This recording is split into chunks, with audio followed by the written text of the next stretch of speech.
மிருகசீரிடம் 3-4 பாதங்களும், திருவாதிரை 4 பாதங்களும், புனர்வசு 1-2-3 பாதங்கள் இருக்கிற ராசி அதிபதி புதன். நல்ல வாய்ப்புகள் வந்தாலும் அந்த சந்திரன் உங்களுக்கு கொஞ்சம் மனசலனத்தை கொடுப்பார், குழப்பத்தை கொஞ்சம் கொடுப்பார்.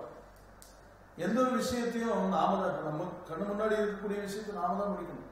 ஒரு எக்ஸாம் இருக்குன்னா வேற யாரும் எழுத முடியும், அப்பா அம்மா எழுத முடியாது. ஒரு குழந்தை ஒரு பெண்ணுக்கு வயிற்றில் இருக்குன்னா அவங்களே தான் ட்ரெஸ் இருக்கு. அதே மாதிரி நான் இப்போ பேசிட்டு இருக்கேன்னா நானே தான் பேசணும், வேற ஒருத்தர் வச்சு பேச முடியாது. என்ன சிரமம் இருந்தாலும், உடம்புக்கு அசதி இருந்தாலும், சோர்வு இருந்தாலும் நானே தான் பேசணும். அந்த சூழ்நிலை, அந்த கட்டாயம் இருக்கும்போது அதை சகிச்சு அதை கொண்டு போகும்போது காரிய வெற்றி உண்டாகும் அர்த்தம். ஆக இன்னைக்கு கொஞ்சம் சகிப்புத்தன்மை அதிகமாக வேணும், பொறுமை வேணும் அப்படின்னு சொல்றேன். பொறுமை கடனிலும் பெரியது.